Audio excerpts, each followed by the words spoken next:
오늘 우리 주신 하나님의 말씀은 마태복음 18장에서 봅니다.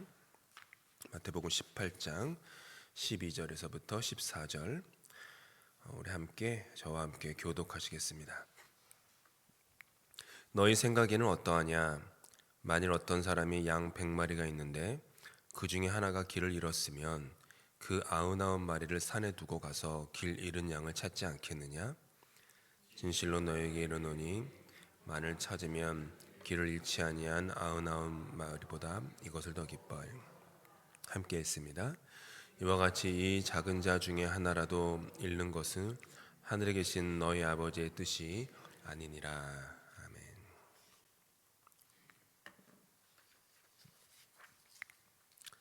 사랑이 무엇일까? 사랑은 그 성질상 자기를 내려놓습니다. 사랑은 집니다. 사랑은 이기려고 하지 않습니다. 사랑은 위로 올라가려고 하지 않고 아래로 내려갑니다.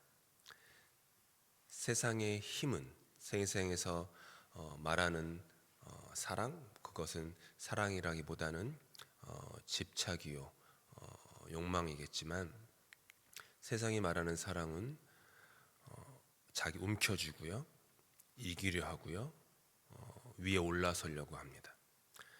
하지만 성경이 말하는, 그리고 예수 그리스도 통해 보여지는 사랑은 내려갑니다. 집니다. 그리고 자기를 내려놓습니다. 십자가를 지게 합니다. 그리고 굳이 꼭 반드시 그 십자가를 지난 후에 부활을 경험하게 하는 것이 성경이 말하는 사랑입니다. 우리가 너무나도 잘 아는 오늘 본문을 우리가 읽었습니다. 잃어버린 양 한 마리에 대한 비유입니다. 잃어버린 양 한 마리, 성경에서는 잃어버린, 그러니까 그 어투가 마치 그 양떼를 이끄는 어떤 리더의 목자의 어떤 좀 과실처럼 느껴지는 어감이 없지 않아 있습니다. 잃어버린. 어떻게 엄밀히 얘기하면 길 잃은 겁니다. 그 양이 길을 잃은 겁니다. 무리에서 떨어진 것입니다. 무리에서 떨어진 그 양은 길 잃어버린 것에 대한 책임이 본인에게 있습니다. 다른 이들에게 있지 않습니다. 그 양이 실수하고 실패한 것은 어떻게 보면 본인이 스스로 자기 무덤을 팠다라고 봐도 무방할 정도로 그 양이 그런 겁니다. 따라가면 됐습니다. 99마리의 양들을 따라가면 되었는데 연약했겠죠. 그 연약함은 육체의 연약함일지, 근데 육체의 연약함이 있다고 하면 목자가 그 양을 데리고 먼 곳에 목초지로 가지는 않았겠죠. 한눈을 팔았겠죠. 다른 좋은 것에 눈이 빼앗겼겠죠. 그러다 보니까 앞서가는 99마리의 양들의 뒷공무니를 잃어버린 것이었겠죠. 그 책임입니다. 99마리나 목자의 책임은 아닙니다. 근데 그것이 우리 자신일 때가 있습니다. 우리도 그렇게 우리의 어떤 욕심, 욕망, 혹은 탐심, 그런 것들로 인해서 우리가 길을 잃을 때가 있습니다. 예수님의 뒷공무니를 졸졸졸, 말씀과 성령의 뒷공무니를 졸졸졸 따라가면 되었을 것을 아는데, 이때는 그래도 내가 들은 귀가 있으니 말씀에서는 이렇게 얘기하는데 이렇게 해야 되는데, 이런 마음을 가져야 되는데, 그런데 내 욕심이, 내 욕망이 그것을 그렇게 하지 못하게 할 때가 있습니다. 그러다 보면 길을 잃습니다. 길을 잃습니다. 길을 잃었다라는 것은 방향을 잃은 것이고요, 그것은 죄를 졌다라는 말과 다름이 없습니다. 새신자반 모임을 하고 있는데, 우리가 이번 주에는 나는 누구인가, 인간은 누구인가에 대해서 배우고 있는데, 죄에 대해서 배웁니다. 하마르티아, 헬라어에서는 그것은 화살이 관역을 벗어난 겁니다. 방향을 잃은 겁니다. 그것을 죄라고 합니다. 범죄는 아닙니다. 하지만 그렇게 하나님을 향해서 시선을 고정해야 될 우리의 마음이 보암직도 하고 먹음직도 하고 탐스럽기도 한 다른 어떤 뭐 선악과가 태초에만 있는 건 아니겠죠. 지금도 우리 앞에는 늘 선악과가 있습니다. 보암직도 하고 먹음직도 하고 탐스럽기도 하고 먹기만 하면 내가 좀 괜찮을 것 같고 눈이 밝아질 것 같고 내 인생이 행복해질 것 같은 그렇게 너무나도 예쁜 그런 어떤 것이 우리에게 있습니다. 우리는 누구나 인생을 살면서 그런 선악과를 앞에 두고 살아갑니다. 선택은 우리 몫입니다. 보암직도 하고 먹음직도 한 것을 말씀을 거슬러서 그것을 내가 내 욕망에 집어삼킨 당해서 먹느냐 아니면은 말씀을 신뢰하고 의지함으로 먹지 않느냐. 이 어린 양은 그랬습니다. 그래서 길을 잃었습니다. 그리고 우리의 목자이신 예수님이 그 길을 찾아 나섭니다. 찾아 나서지 않아도 되는데 찾아 나섭니다. 길을 잃은 양은 자기를 찾아 나선 목자의 사랑을 받아들여야 할 책임이 있습니다. 그 양은 목자가 찾아왔을 때 목자가 찾아온 그 사랑을 거절할 수도 있고 받아들일 수도 있습니다. 그것도 양의 선택이에요. 갑자기 사자성어가 생각이 안 나지만 그 말 있지 않습니까? 말을 물가까지는 데려갈 수 있지만 물을 마시기는 못한다고. 그렇습니다. 물가까지는 데려갈 수 있습니다. 카우보이가 말과 소를. 하지만 물을 마시게끔 강제할 수는 없습니다. 물을 마시는 것은 말의 몫입니다. 목자가 그렇게 양에게 찾아갔지만 거기까지는 할 수 있지만 그 목자의 사랑을 받아들이는 것은 또 양의 몫입니다. 각자의 몫이 있습니다. 자기를 내려놓고 아래로 내려가며 저줌으로 다가오는 그 사랑을 그 양은 어리석고도 못나게 거절할 수도 있습니다. 가룟 유다가 그 사랑을 눈앞에서 거절했듯이 말이죠. 그래도 목자는 예수님은 그럼에도 불구하고 가룟 유다의 발을 씻기셨던 것처럼 목자는 선택은 그에게 남겨두고 그럼에도 불구하고 잃어버린 양을 찾아가는 선택을 목자는 합니다. 그렇다면 한번 이 시간에는 99마리 양떼의 입장에서 한번 생각해 보시면 어떻겠습니까? 그들은 낙오된 그 양을 한심하다며 고개를 절레절레 흔들지도 모릅니다. 우리와 함께 보폭을 맞추어 걷지 못했고 어둡고 험한 낭떠러지에서 정신을 똑바로 차리지 못한 그 양의 잘못 때문이다 라고 양떼에서는 이미 의견 조정을 다 했을 수도 있습니다. 할 수 없지. 뭐 잘됐다. 내가 그럴 줄 알았어. 이럴지도 모르죠. 그런데 갑자기 그 양을 어깨에 메고 자기들에게 다가오는 목자의 표정이 보입니다. 너무나도 기쁜 표정이에요. 그리고 그 길 잃은 양을 다시 자기들 틈에 집어넣으며 사이좋게 지내 라고 말합니다. 들어온 그 길 잃었던 양에게 양들은 핀잔을 주었을지도 모릅니다. 너 때문에 우리 주인이 고생했잖아. 그리고 더 많은 어떤 그 양을 향한 원망은 너 때문에 주인이 우리를 두고 몇 시간을 혹은 몇 날을 너를 찾아 헤매서 우리 99마리가 너 때문에 홀로 남겨졌었어. 이런 원망. 마치 너 하나 때문에 우리가 버림받았어. 뭐 이렇게 생각할 수도 있습니다. 혹은 주인이 저 양이 뭐라고 저렇게 끔찍히 찾아가가지고 데려오나? 라고 하면서 질투했을 수도 있습니다. 그런데 한 번 더 깊이 한 번 더 들어가 보면은 또 다른 생각의 영역이 있습니다. 그 양들에게는 99마리 양들에게는 지금 그 목자가 인생을 살아가는 원칙, 생각의 결에 대해서 깨달음의 기회를 지금 주고 있는 겁니다. 뭐냐 하면 지금은 너희들이 다리에 힘이 있고 머리에는 지식이 있고 다른 양들과 아주 잘 어울리는 사교성도 있고 신앙도 있고 돈도 있고 집도 있고 건강도 있고 직장도 있고 자녀들도 이렇고 부부 사이도 이렇고 이럴지 모르지만 언젠가 너희도 힘이 약해질 날이 올 거다. 너도 모르는 사이에 잠깐 한눈 팔아 삐끗할 때가 올 거다. 그때도 내가 너희를 지금 이 양에게 했던 것처럼 너희에게 찾아갈 거야. 지금 주인은 99마리 양들에게 그 메시지를 전하고 있는 거예요. 너희들은 지금 너희들이 힘이 있다고 능력이 있다고 해가지고 길 잃어버리지 않을 줄 알지? 신앙이 좋고 기도를 많이 해가지고 시험에 안 들 것 같지? 시험에 든다. 넘어질 거다. 뜻하지 않은 곳에서 인생의 변화구가 와가지고 너를 때릴 거다. 인생은 직구만 있는 게 아니야.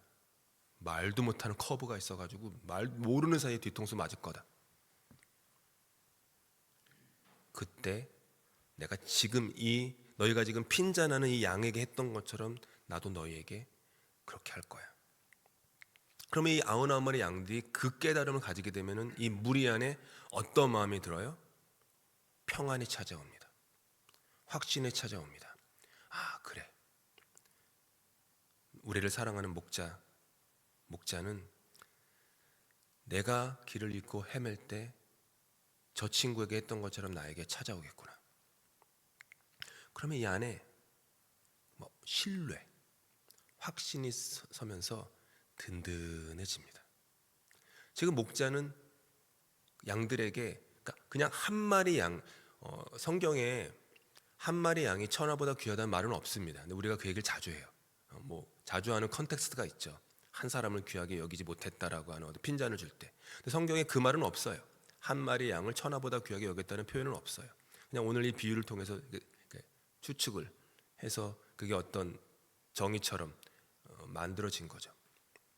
하지만 이 모든 양들 안에는 지금 주인이 주는 그 주인에게 얻는 이 신뢰, 마치 시편 기자가 젖된 아이가 그 어미 품에서 잠든 것처럼 한번 생각해 보시죠. 젖을 땐 아이예요. 이제 얼마나 마음이 만족하고 충만하고 풍족합니까? 그리고 그 엄마 품에 안겨가지고 새근새근 잠을 자는 거예요. 그런 관계.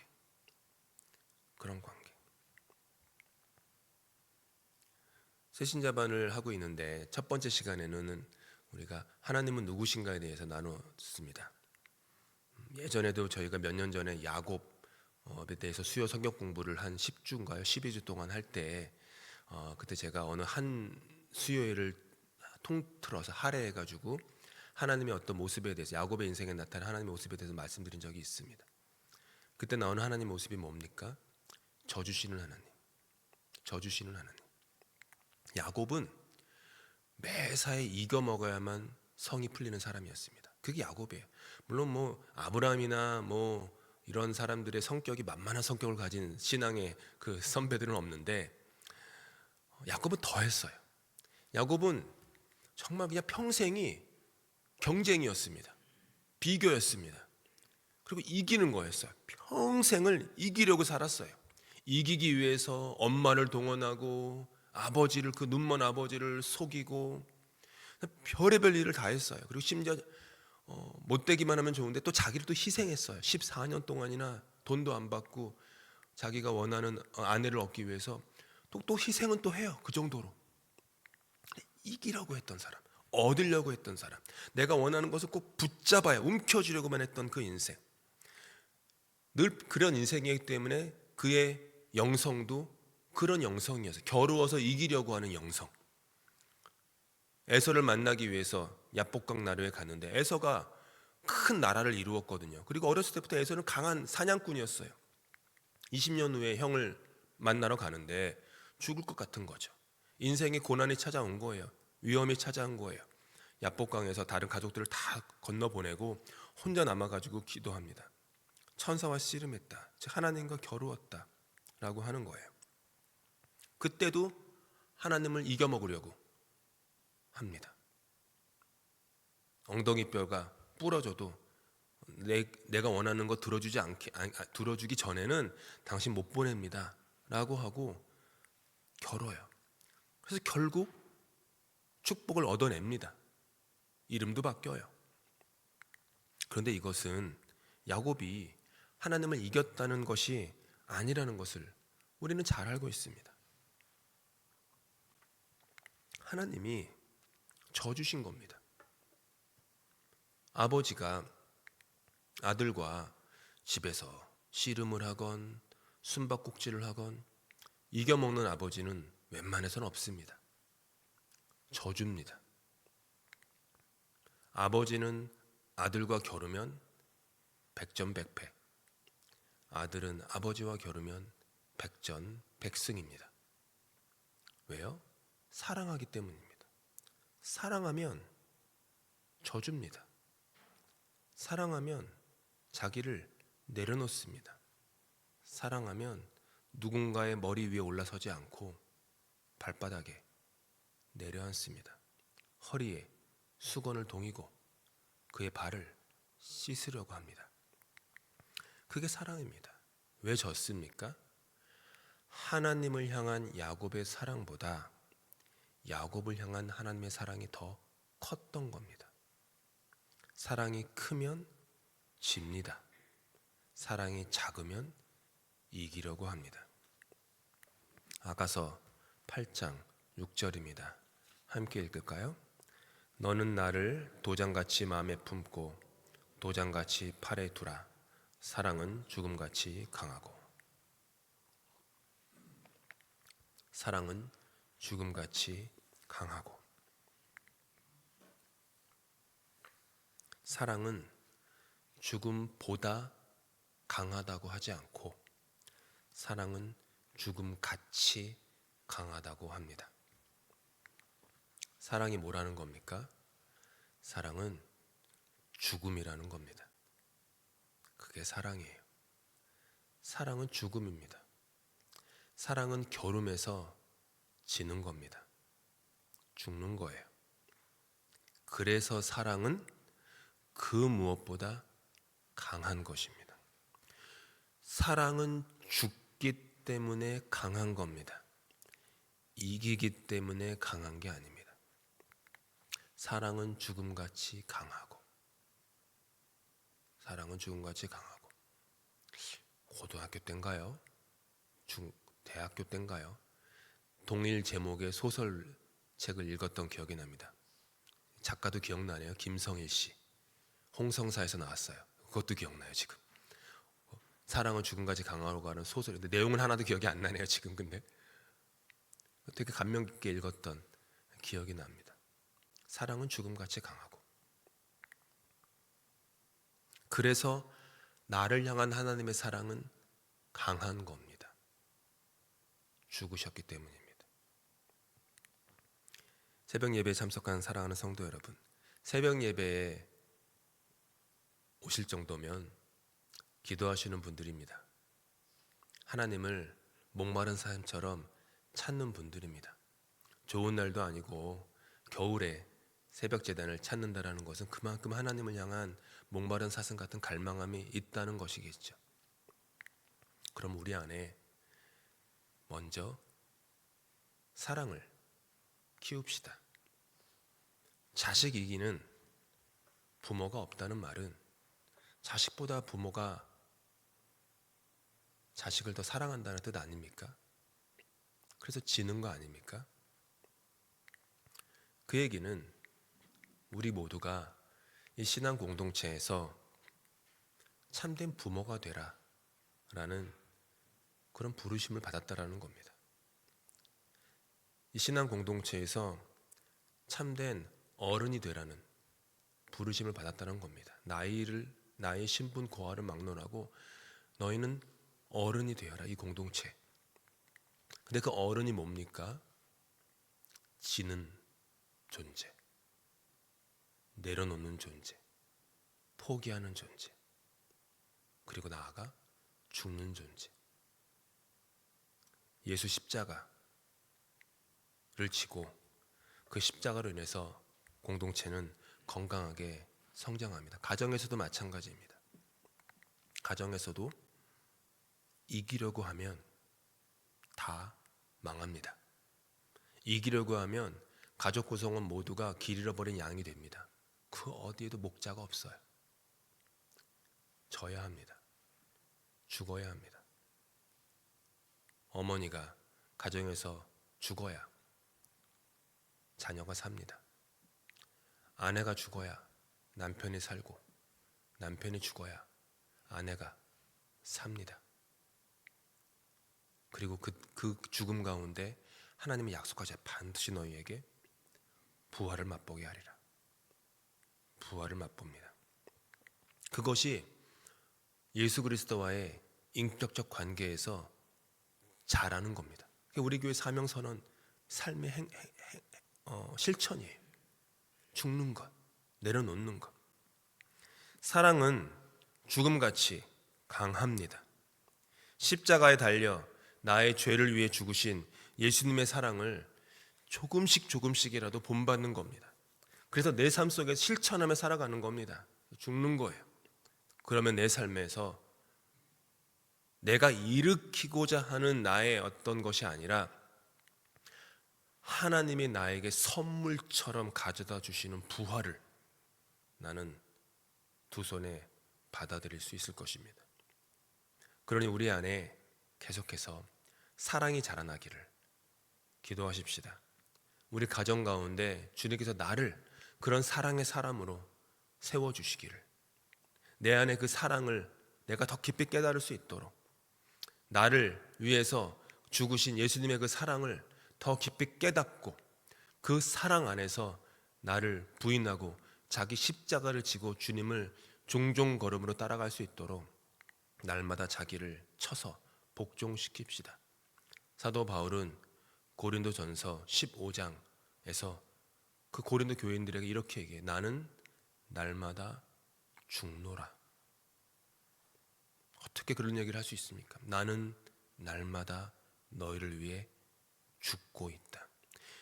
죽음이라는 것은 한순간이 아니라 사도 바울에게는 일상의 반복이었다라는 거예요. 매 순간 죽는다. 그래서 그들이 살아났습니다. 나는 날마다 죽노라. 날마다 죽으십시다. 피해자가 되라는 뜻이 아니에요. 가끔 이런 메시지를 전하면 한국교회에서 피해자 그 의식을 갖는 성도님들이 있으시더라고요. 저는 성경에서는 우리에게 피해자가 되란 말이 아니에요. 죽음을 선택할 정도의 사랑을 가진 사람은요, 피해자가 아니라 승자입니다. 강한 자예요. 사실은 진정으로 내면이 강한 자만 자기를 내려놓을 수 있습니다. 진정으로 자존감이 강하면요, 체면 따위는 아무렇지도 않게 여기, 내가 연약하니까 체면이 중요한 거예요. 내가 너무 불안하고 내 안에 말도 못하는 철부지 어린아이가 있기 때문에 면이 상하는 게 싫은 거예요. 근데 내가 든든하잖아요. 사랑해 보셔서 알잖아요. 내가 누군가로부터 사랑을 받으면요, 어깨가 펴집니다. 당당해집니다. 돈도 없는데 세상 다 가진 것 같아요. 그게 사랑이에요. 내 안에 사랑, 꿈, 소망, 이게 있으면 강합니다. 그래서 죽을 수 있습니다. 죽음은요, 약한 자가 죽는 게 아니에요. 영적으로 강한 자가 죽을 수 있어요. 만약 우리 삶 속에 아직도 내가 늘 내 아내와 내 남편과 혹은 내 부모한테, 내 자식한테 이겨먹으려만 하고, 구역에서나 교회에서나 직장에서나 어떻게든 이겨먹으려고만 한다면 스스로에게 말하시면, 너 너무 약해서 그래. 너 너무 연약해서 그래. 너 너무 정신적으로 약해. 너 너무 자존감이 없구나. 너 영혼의 잔이 비어 있어서 그래. 내 잔이 넘치면 집니다. 다윗은 그 어려운 고난 가운데서도 선택한 게 있었어요. 잘못한 게 하나도 없잖아요. 다윗은 어렸을 때부터 근데 아버지로부터 무시당하고 형들로부터 왕따당하고 좋은 일만 했는데 그 나라의 지도자는 자기를 죽이려고 정신병에 걸려가지고 미친 듯이 자기를 쫓아다니고, 아들은 늙음하게 이제 은퇴할 때 됐는데 아들은 아빠 싫다고 반역해가지고 아빠를 쫓아내버리고, 자제들 사이에는 말도 안 되는 이상한 일들이 벌어지고 어려운 인생 살았습니다. 근데 다윗의 인생에서 다윗이 한 것이 뭐냐 하면, 이거 제일 어려워요. 뭐냐 하면 아무것도 하지 않는 것. 이게 다윗의 선택이었습니다. 힘이 있을 때 자기를 죽이려고 했던 사울에게 복수하려고 하지 않았던 것. 힘이 없을 때 힘을 키워 이를 갈면서 경쟁에서 이기려고 하지 않았던 것. 힘이 있을 때 자기를 배신한 압살롬을 찾아가서 찍어 눌러 죽이려고 하지 않았던 것. 다윗에게 다윗은 아무것도 하지 않았어요. 근데 이게 제일 어렵습니다. 인생에서 말이 여기까지 올라오는데 아무 말도 하지 않는 거 어렵습니다. 속된 말로 화딱지가 이렇게만 올라오는데 아내에게, 남편에게, 자식에게 한마디쯤 해주고 싶은데 안 하는 거 어렵습니다. 교인 사이에 뭐가 올라오는데 말 안 하는 거 어렵습니다. 직장에서 어렵습니다. 내가 할 수 있는 힘이 있는데 하지 않는 것 어렵습니다. 힘이 없는데 하지 않는 거는 힘이 없으니까 못하는 거예요. 내가 안 하는 게 아니죠. 못하는 거죠. 그 사람에게 힘만 주어지면 할 겁니다. 힘이 있는데 안 하는 것, 그것이 어려운 거예요. 그게 어른입니다. 그게 십자가이고 그게 부활입니다. 그렇게 하나님께서 우리 안에 사랑을 키워주시기를. 우리 런던 한인교회도 이렇게 모르겠어요. 힘이라는 게 뭐 사람 숫자일지 돈일지는 모르지만 힘이 키워진 힘으로 억누르거나 이겨먹으려고 하는 게 아니라 늘 지려고 하는 교회, 늘 죽으려고 하는 교회. 그래서 그 죽음 가운데 부활의 꽃이 피어나기를 소망하는 그런 교회, 그런 어른인 교회. 우리 런던 한인교회가 런던에서 어른 교회 아닙니까? 그러면 우리 런던 한인교회는 날마다 죽는 교회가 돼야 합니다.